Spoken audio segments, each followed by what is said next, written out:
get started. My name's Christian, and this is Horace, and we're presenting Accelerating Generative AI with native PyTorch. This slide probably is no surprise. It's been very popular, and this is a Google Trends slide to prove it. There's been a lot going on in the community, a lot of new innovations and libraries, and PyTorch has like a lot of these features already, you know, Python for execution, mobile, and Mac, and so on and so forth, but there were some gaps in quantization, sparsity, or general high-performance kernels. So with this talk, we focus on those. Quantization, sparsity, high-performance kernels, some model-specific techniques, and also distributed inference. And in particular, we do it based on 3 case studies, so segmentation, image, and text. Thank you, Greg. So let's look at the first one. The first one is segment anything. This is segmentation. You know, take an image, you have some points of interest, and then you segment based on that. We look at images per second to measure performance and maximum amount of memory allocated. We run all this on a power-limited A100 using PyTorch nightlies, and as a way of like verifying accuracy, we use the mean intersection over union.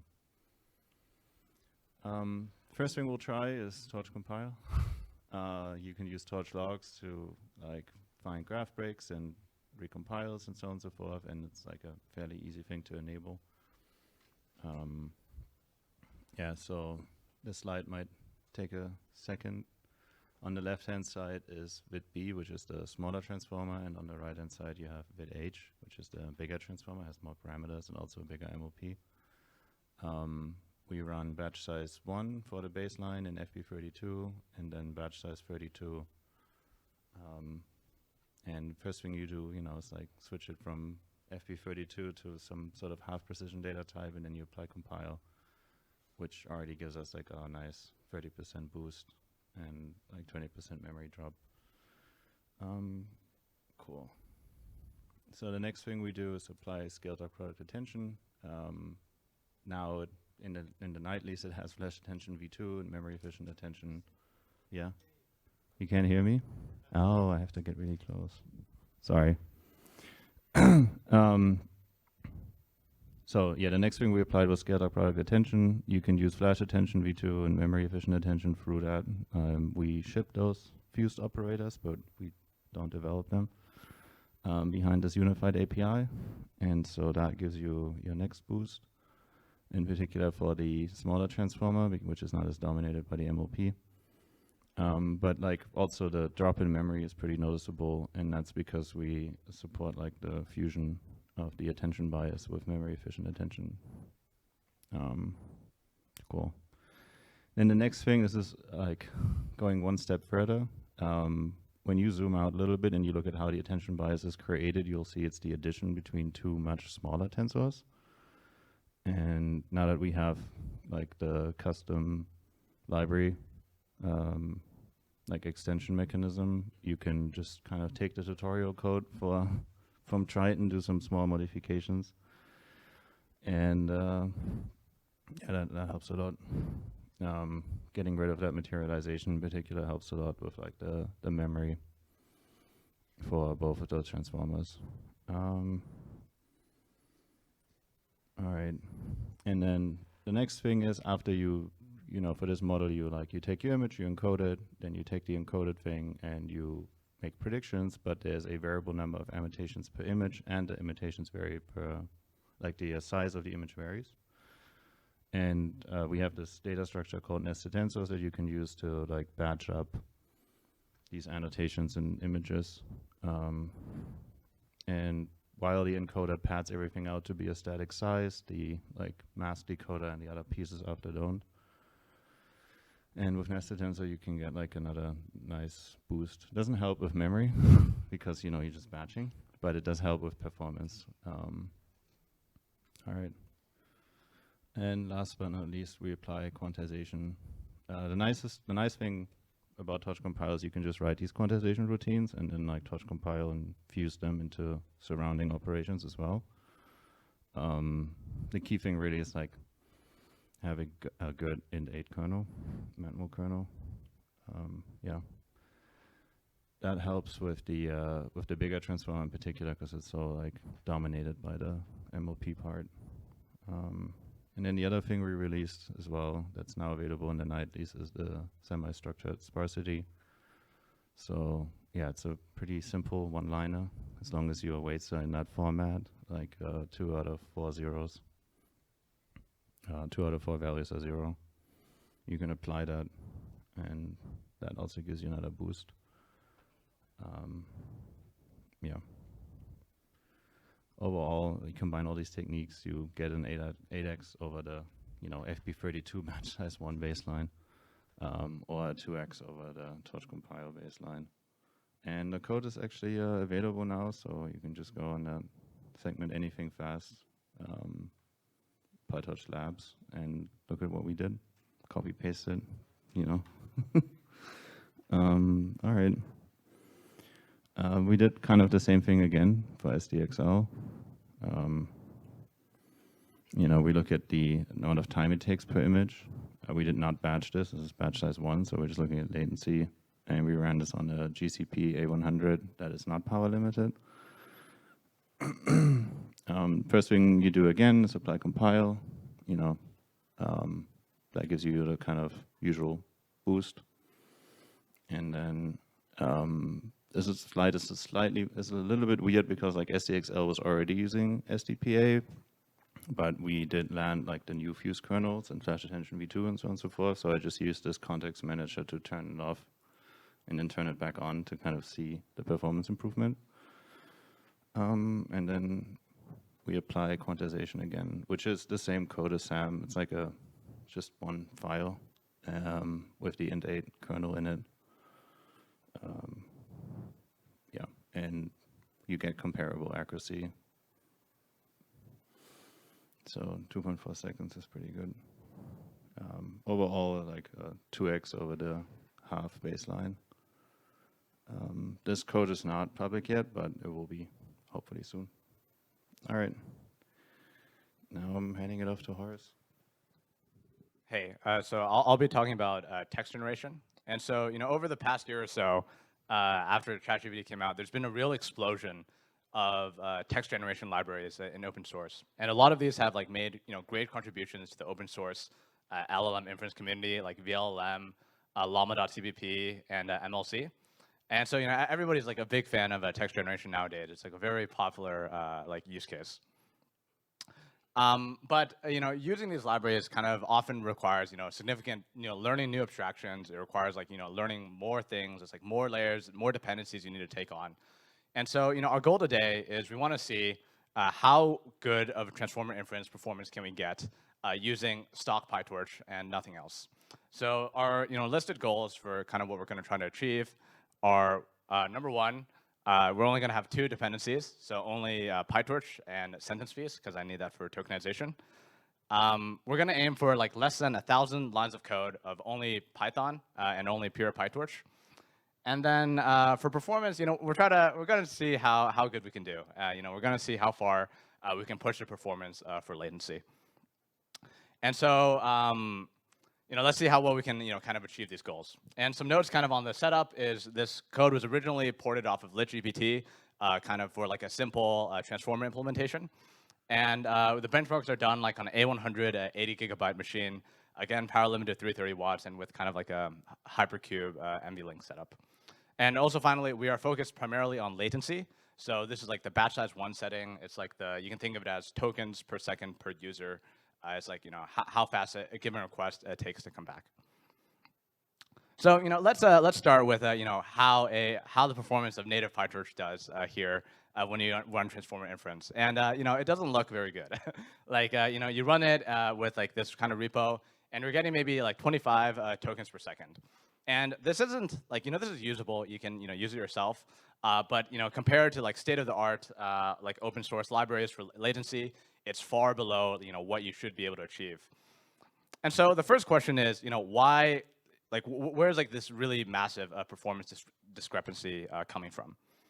And so the really big thing to notice here is basically that especially in inference, and especially when you're running transformer inference in particular, you very quickly run into issues where like you have this CPU running single-threaded Python, and you have this like massive GPU that's insanely fast, and the CPU just can't keep up with feeding the GPU with work.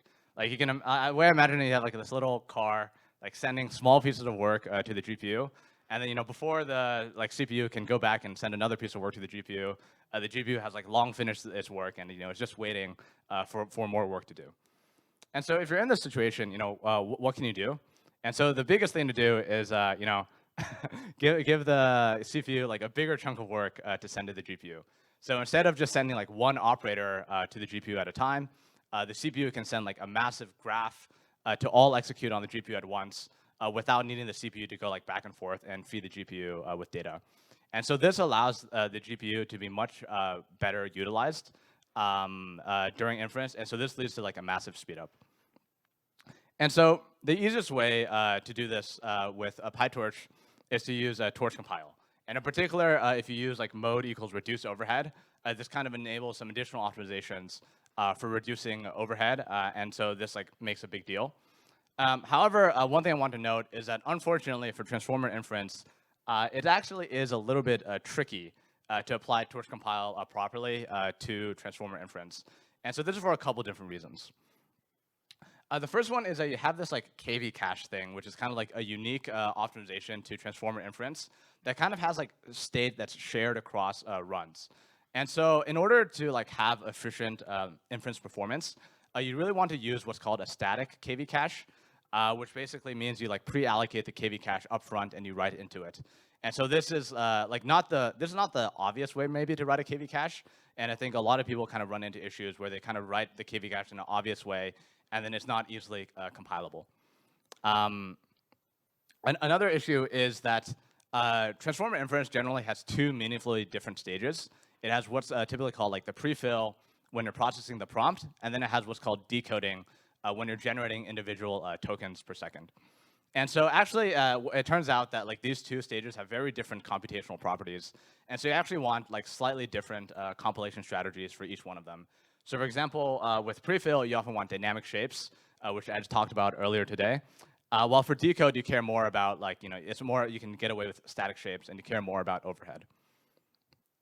And then finally, there are also some like flags on the torch compile side that actually improve performance quite a bit. And so all of these we'll show later. And so simply just by applying torch compile and these kind of minor tricks, our performance increases drastically from 25 tokens per second. We go all the way from 25 tokens per second to 107 tokens per second for FP16 inference for Llama 7B. So this means it's generating like 107 tokens per second on this GPU. And so this is already like a massive 4x gain. And so one kind of question is, where exactly is torch compile getting this performance improvement hum? And as mentioned before, one of the really big ones is just overhead reduction. But I have to admit, there are other ways to reduce overhead. For example, you can write your code in C++, and there are also like CUDA-graph APIs that PyTorch provides that are also able to kind of substantially reduce the overhead. But there's actually like another thing here that torch compile does is actually quite important for transformer inference, and that's that it generates fast kernels. And so here we actually have like a cool property, particularly in the decode phase, that torch compile actually generates every single CUDA kernel from scratch using Triton. And it turns out here that during decoding, you kind of have this particular property where you're running with batch size equals 1. And so for so your matrix multiply, like in your linear layer, actually turns out to be a matrix vector multiplication.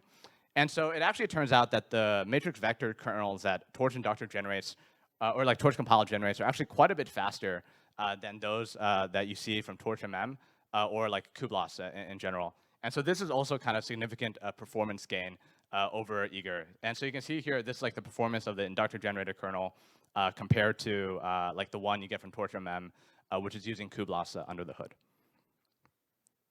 And so the next kind of question here after torch compile is like, what else can we do? And also, in general, like how well are we doing in general now that we've applied torch compile? What else can we do? And so one kind of easy way to kind of see the limits of how like close you are to peak performance is to realize that during transformer inference or just inference in general, you're required to load like all the weights from your parameters once. Like your GPU needs to like touch every single weight at least once during the process of generation. And so like one simple baseline for like the best possible performance your inference can get is just like what is the memory band, like the amount of weights, or like how long does it take all of your weights to go through your GPU memory from DRAM to SRAM. And so you can actually like kind of compute a metric that some people call model bandwidth utilization. And so this is basically just kind of a percentage of like the peak memory bandwidth that you're achieving for a transformer inference. And so the way you compute this is pretty simple. It's basically just like the total bytes of your model, which is the number of parameters times parameters per byte, or sorry, bytes per parameter, multiplied by your tokens per second. And this is divided by your peak memory bandwidth in your GPU. And so for example, in this case, we have a 7 billion parameter model. We're using FE16, so it's 2 bytes per parameter. And we're achieving 107 tokens per second. And given that our GPU is 2 terabytes per second of memory bandwidth, we're achieving 72% memory bandwidth in this case. And so what this means actually is that there's not actually that much room to improve. In practice, you can never actually achieve like 100% memory bandwidth, even just for like a trivial kernel. And so, you know, even like at the absolute theoretical maximum, you can maybe get like 20% on top of what Torch Compile is giving you already. So if we want to do better, you know, what can we do next? And so if you look back at this equation, right, that's like giving us our ceiling on how well we can do. Number of parameters, you can't really change that easily. You know, memory bandwidth per GPU, you can't really change that. But what you can change is you can change the bytes per parameter. And so this is where we kind of can apply quantization approaches. So for example, what happens here with the quantization, right, is your weights just get smaller, and it's faster to load, you know, less bytes from your GPU memory compared to loading more bytes. And one kind of important thing here about this kind of quantization is that this is actually typically known as a weight-only quantization, where our bottleneck is not the compute that we're doing. So our compute is still being done in like full precision FE16, but it's only the weights that are being stored in like you know, reduced precision D-type. And so once again, we can kind of leverage a Torch Compile to do this. So the implementation here is basically roughly what we actually have as an implementation. And you can see that basically it's just, you know, you call linear, except before you actually call the linear, you just upcast your weight from int8 into FE16. And so if you look on the right, you can kind of view like basically the number of weights loaded per second. And so here, like Torch, the dark blue line is much faster, or like significantly faster than the performance you get from the red lines, which is being done at FE16. An additional like interesting note here actually is if you look at the light blue line down at the bottom, that's actually the performance of int8 quantization without a Torch Compile. And that's actually worse than the FP16 performance. And that's because without Torch Compile, like these kernels are not fused into one. And so I think this really kind of demonstrates the power of Torch Compile to easily and like kind of flexibly generate efficient code. Because, you know, all you need to write is these simple operations, and it can generate an efficient kernel out of it. So, you know, applying int8 quantization, what do we get? We get about another 50% boost in transformer inference performance. And so this gets us up to about 157 tokens per second, which is about like a 50% gain over the FE16 performance. And so to remind everyone, this is on Llama 7B. And so now that you know, we've kind of you know, shrunk our weights a little bit, what else can we do? And so the technique here that's I think really useful is called speculative decoding. And the general idea here is that if you like are generating 100 tokens during transformer inference, what it actually looks like is you're basically like loading your weights 100 different times. Like each token you generate, you need to load your weights again and again. And so you can imagine that this looks just like, you look at it and you're like, this is terrible. And so speculative decoding is a technique that allows you to do better. And so one analogy I have for speculative decoding is that it's kind of like you have a senior engineer who's like correct, but pretty slow at writing code. But you know, whenever he does write code, it's like efficient and it's correct. And then you have a junior engineer who's very inaccurate, but he's very fast at writing code. And so the question is like, how can you get the benefits of like having this junior engineer write a lot of code while still ensuring that your like generated outputs are correct? And so what you do here is you have your junior engineer write a ton of code, and then you send it to the senior engineer for like code review. And the senior engineer then tells the junior engineer, okay, the first 3 pieces of code you wrote were good, the last 2 were not. And then you just throw out the last 2 pieces of code and you send the junior engineer off again. And so this allows us to kind of leverage the junior engineer, i.e. the smaller model in this case, to efficiently, to quickly generate tokens while still allowing this a larger model or the original model to kind of verify the accuracy and have correct results. And so this is kind of, I think, another really big benefit of having all the code stay in PyTorch, is that it's really easy to modify the generation, right? Basically, here I have a fully functioning implementation of speculative decoding in about 50 lines of PyTorch. And so this is fully functioning, it works, it's pretty fast. And you don't need to kind of modify the internals of some other library. And so it's a little bit hard to kind of actually report the performance of speculative decoding, because although the outputs are mathematically identical to not using speculative decoding, the performance actually varies quite a bit depending on the prompt. And so in this case, for example, if you run on code, we can see about a 2x performance gain using code llama 34b and code llama 7b. But if you run on a different domain and with a smaller model, you might see less performance gain. So we only see about a 30% performance gain for llama 7b. Another side note here is kind of, as I mentioned before, right? Every single kernel generated by Torch compile is generated from scratch through Triton. And because AMD has a Triton backend, we can kind of apply the same optimizations that we just did for NVIDIA GPUs to AMD GPUs. And so here you can see that we start off with again, 22 tokens per second on an AMD, or 1 GCD of an MI250X. But then applying to Torch compile gets us up to about 70 tokens per second, and then applying intake quantization on top of that gets us to about 103, or whatever that number is, tokens per second. And so I think this kind of really demonstrates one of the nice parts of kind of leveraging frameworks like PyTorch, is that we kind of are able to support a different hardware using the similar code base, and by leveraging the compiler to generate efficient code on different hardware. Finally, or now we kind of need to talk a little bit more about more experimental parts. And one of them here is for int4 quantization. And so for int4 quantization, the quantization procedure is a little bit more involved. You often need this approach called GBDQ. And we actually leverage a Torch export to prototype a easy-to-use GBDQ implementation that kind of applies on your transformer model. And so we kind of have this in the code base. And however, to actually run this model efficiently, we do actually need to leverage some handwritten CUDA kernels for the int4 gem, unfortunately. And so this actually allows us to kind of improve performance even more from about 156 tokens per second up to 203 tokens per second. And so finally, if we want to combine speculative decoding, these are kind of composable techniques. You can then combine speculative decoding on top of int4 quantization and get another small boost up to 240 tokens per second in this case, is kind of what we were able to achieve. Another thing that is important for improving transformer inference is tensor parallelism. And so PyTorch provides the tools for tensor parallelism, like collectives and things like that.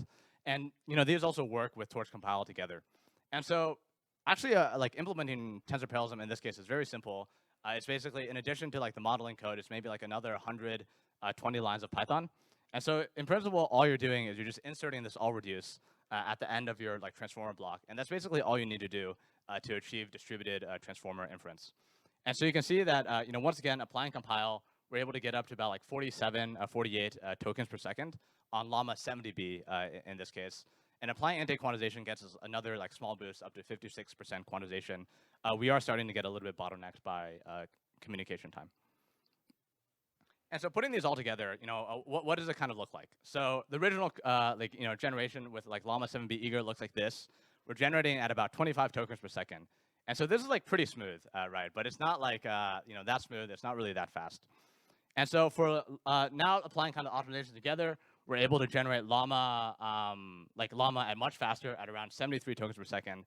And actually, this isn't even llama 7b. This is actually llama 70b running at 73 tokens per second, which is a 3x faster than how fast we were running llama 7b on one GPU before. And if you want to see how this looks like to generate llama 7b on one GPU, we get up to about 246 tokens per second. And you see this is a really pretty fast generation for Llama 7B. And so kind of to review our goals, we started off, we want simplicity.